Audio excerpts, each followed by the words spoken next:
Ladies and gentlemen, the awardee, the person that you're honoring today, Secretary Carlos Gutierrez.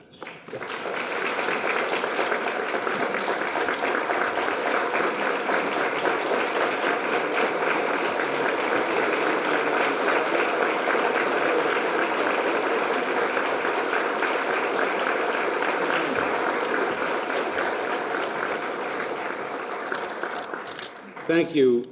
Thank you very much. This is a tremendous honor, and to be introduced by Mario Diaz-Balart and Joe Garcia, it just makes it even more compelling to me and more special. I thought this was going to be an easy lunch, by the way, and I realize that it's a little bit more emotional for me than I was expecting. So thank you. It's just a wonderful honor, and I can't tell you how much it means to me to have been chosen by you. A Hispanic chosen by fellow Hispanics is probably the biggest compliment I can have. I was thinking as I was sitting down here, have you ever met anyone who doesn't like Mickey Ibarra? Thank you, Mickey. And I'll tell you, it's the first time I've ever seen, and I, you know, this should happen all the time, but he recognized the folks who were, you know, waiting on our tables. I've been to a lot of dinners and lunches and breakfasts in D.C. I've never seen anyone do that. And I think it's just one more trait of Mickey Ibarra. So thank you for being Mickey Ibarra.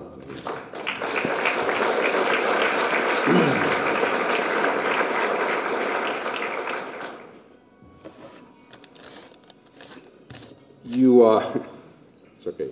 You may know, I was born in Cuba, and because of matters that of family and work, my father got a job in Mexico after we became U.S. citizens, so we moved to Mexico.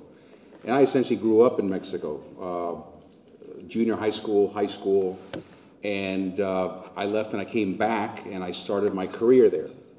So this idea of driving a truck, selling cornflakes, it's incredible, but it's a true story.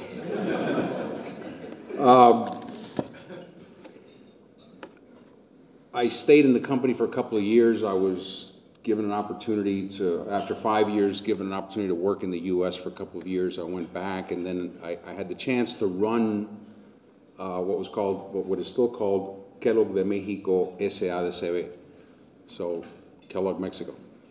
And after I had been there for 5 years, I'll never forget a conversation I had with my then boss, who was the president of Kellogg International. And I was saying, you know, I've been here for 5 years, I think we've done a pretty good job, and I would like to be transferred to another country. He said, oh, of course, you know, we could think about a new transfer for you. And I said, I'd like to go to one of the big Anglo markets, because, you know, with cereal, the per capita consumption is the Anglo market. So it's the US, Canada, Great Britain, Ireland, Australia. And the question he asked me, I didn't understand the question. But what he said, you sure you want to do that? You want to go to Canada instead of, say, being the president of Latin America? You know, you can lead Latins. And he kept insisting on that. Do you want to go and be a leader in Canada, or do you want to stay and lead Latins?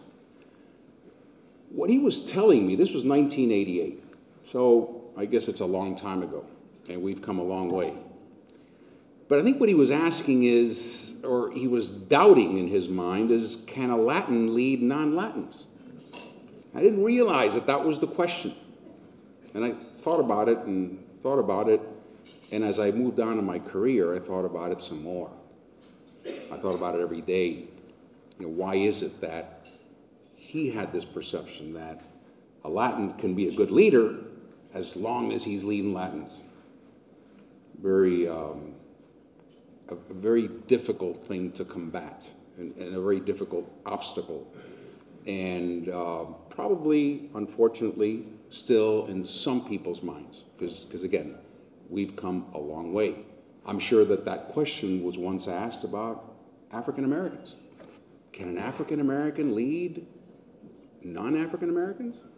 Well, we've got an African American president, so we've answered that question.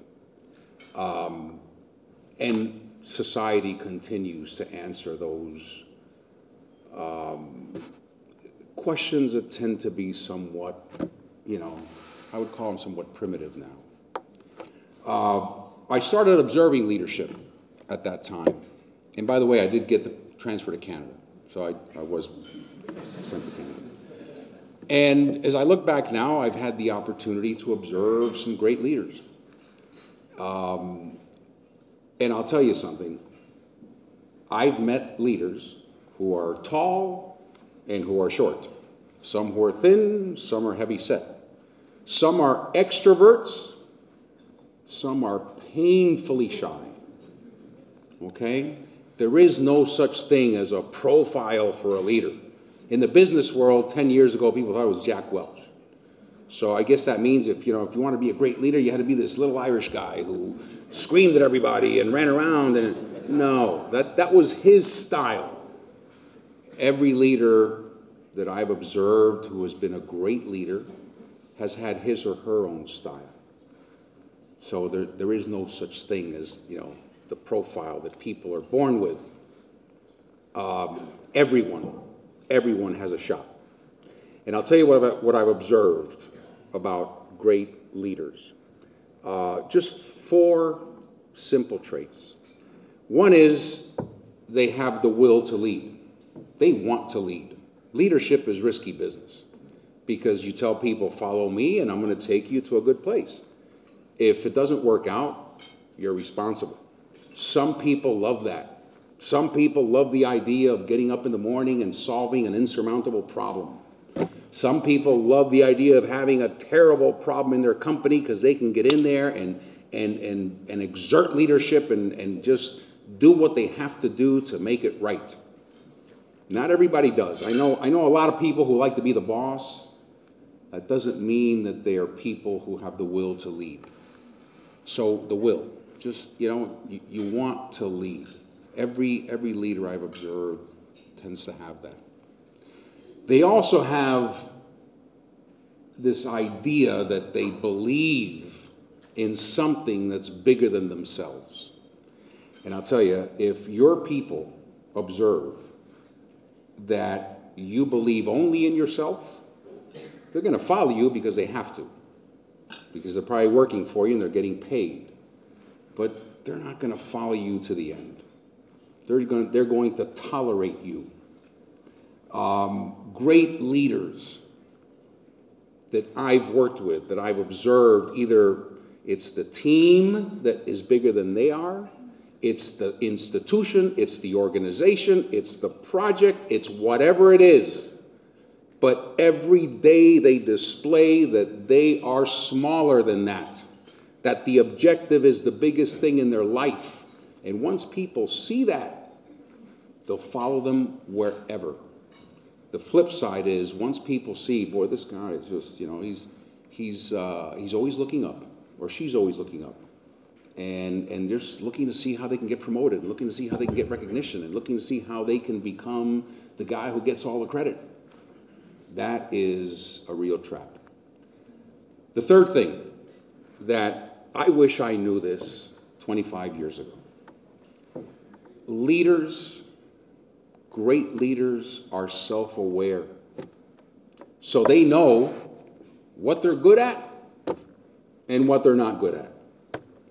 I thought, 20 years ago, a 30-year-old leader, I thought the job of a leader was to know everything. I had to have every answer.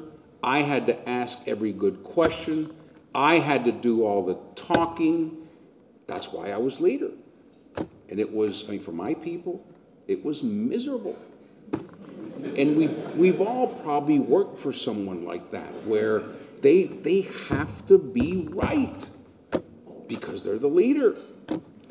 And as I observed more mature leaders and leaders growing, I found that they had the self-confidence to say, hey, this is who I am. I'm good at this stuff, but I'm not very good at this. So I'm going to surround myself with people who are good at what I'm not good at. takes a lot of self-confidence, but the sooner you get there, the sooner you are self-aware and very comfortable with who you are, the quicker you will get to leadership. People love that. They love vulnerability. They love a leader who isn't afraid to be vulnerable. They love someone who understands that you cannot be good at everything.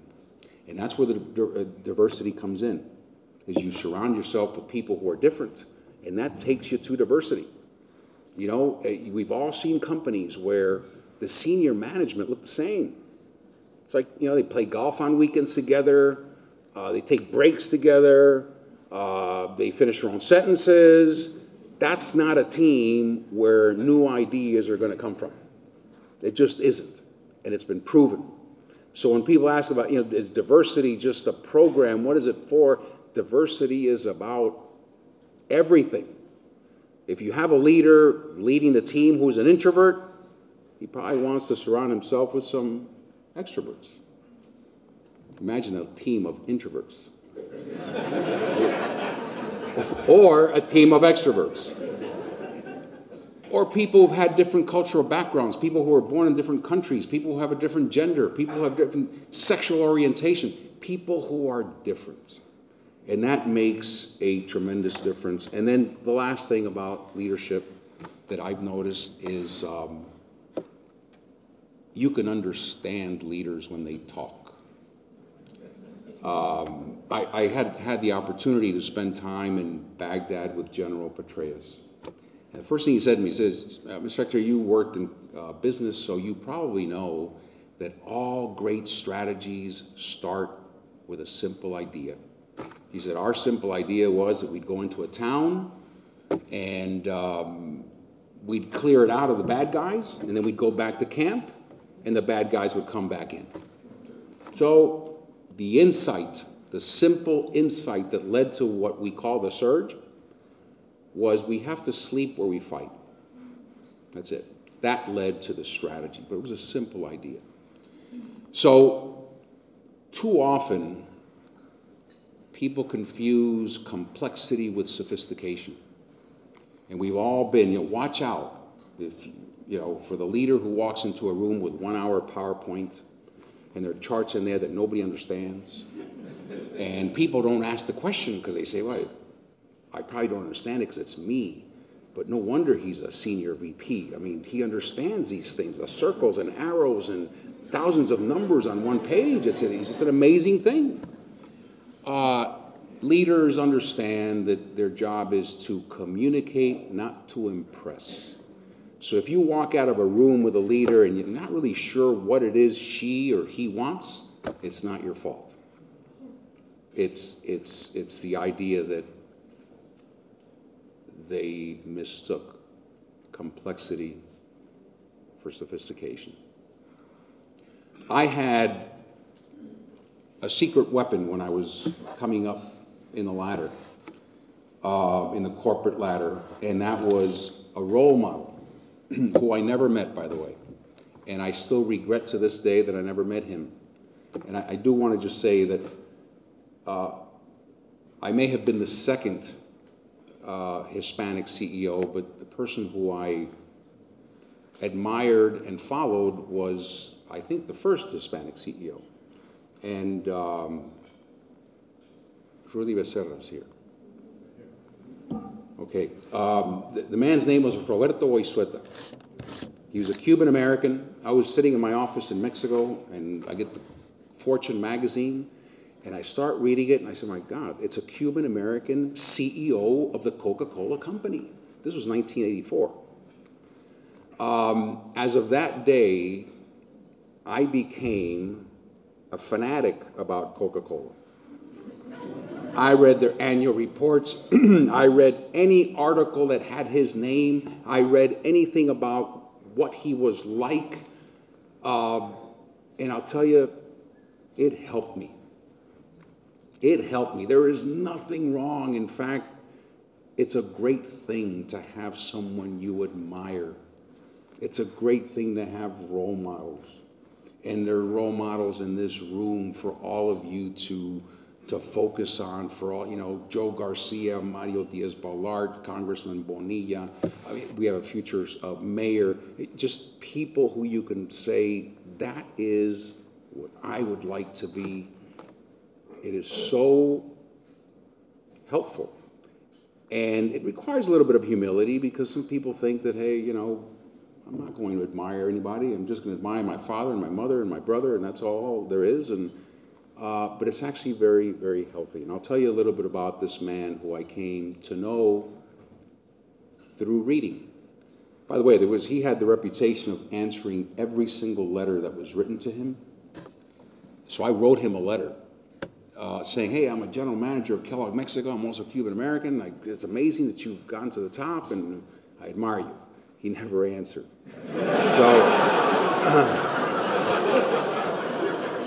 So he answered almost every letter.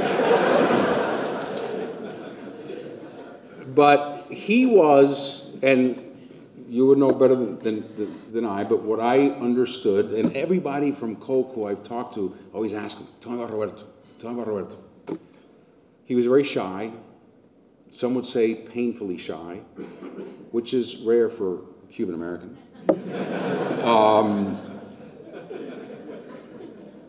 And he had a very strong Cuban accent, very strong. So he didn't like to do a lot of public speaking. It didn't suit him. It just wasn't what he loved. His passion was financial strategy. He was a genius. He knew how to make money. So he would stay in Atlanta and surround himself with his finance folks and think through how to move the company forward strategically. And speaking about self-awareness and believing in something bigger than yourself, what he did, which I think is one of the gutsiest things I've ever seen happen in the world of business,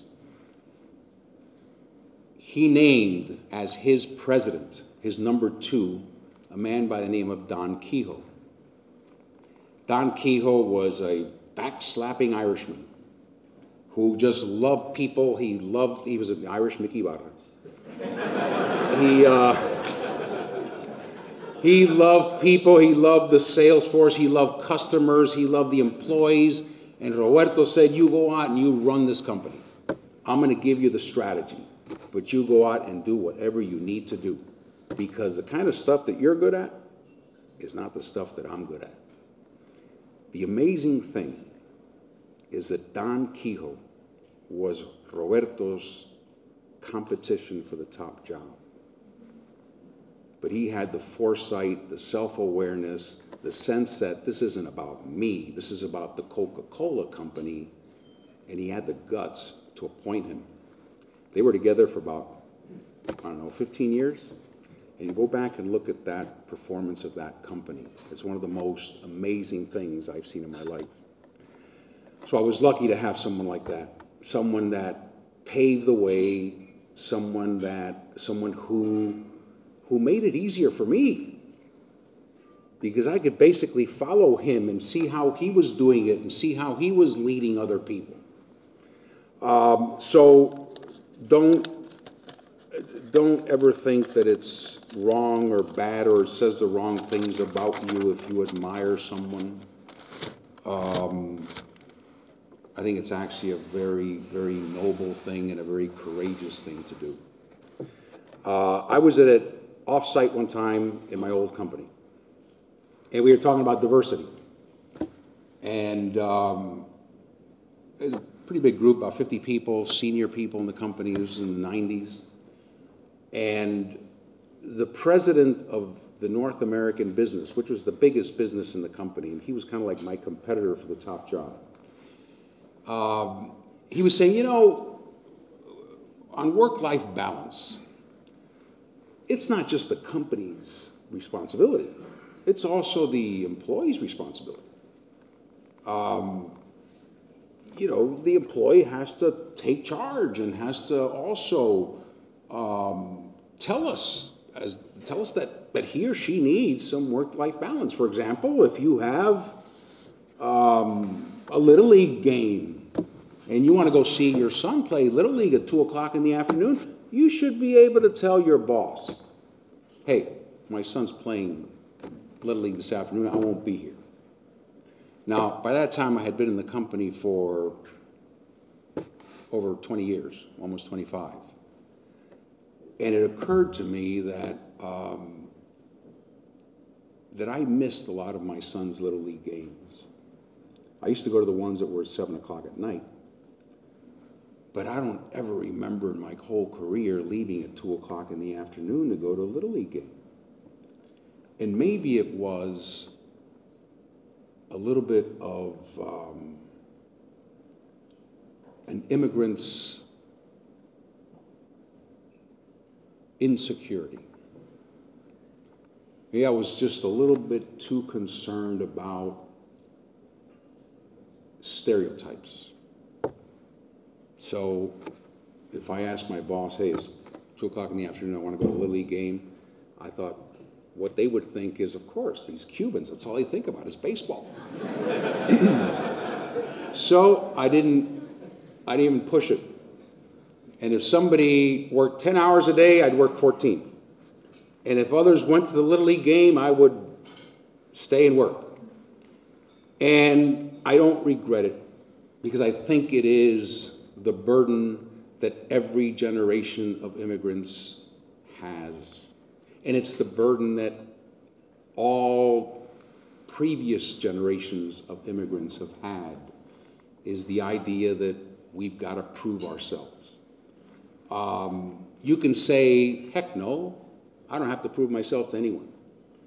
But we're doing this because we believe in something bigger than ourselves. We believe in our community. And if you have to do that because there are people who are suspicious, because there are people who don't understand, do it. Do it. It'll help you and it'll work. I believe that this generation of immigrants, because the interesting thing is that now it's the turn of Hispanics. It's not like we've had Hispanic immigration for 200 years. Hispanic immigration is a relatively recent phenomenon. Our job is to prove that because of the Hispanic immigration that this country has had, whether they came in undocumented or whether they came in through the front door with a passport and a visa, this country will be better because we are all here. This country will be better.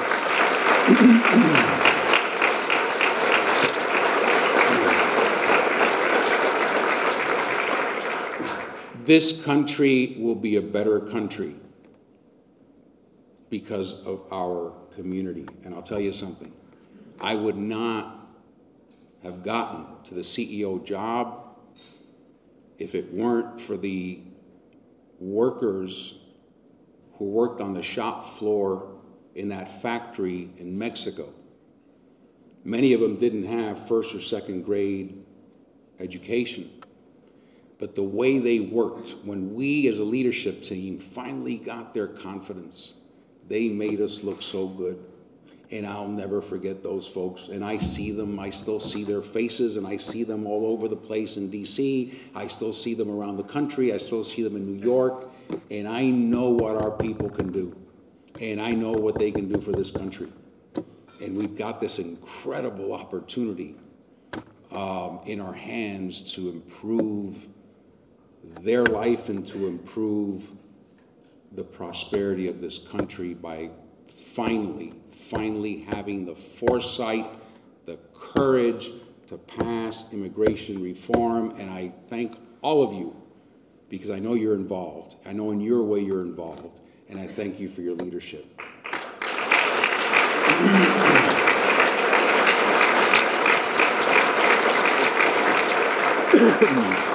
So, it's great when we hear, hey, 14% of our company is Hispanic, or, we're shooting for 13, or we've got 8% of our directors on the board are Hispanic. We've been through that. That's the past. We want leadership. Shoot for the top. Yes, shoot to lead Anglo-Americans. Shoot to step out of the community. Shoot for the mainstream.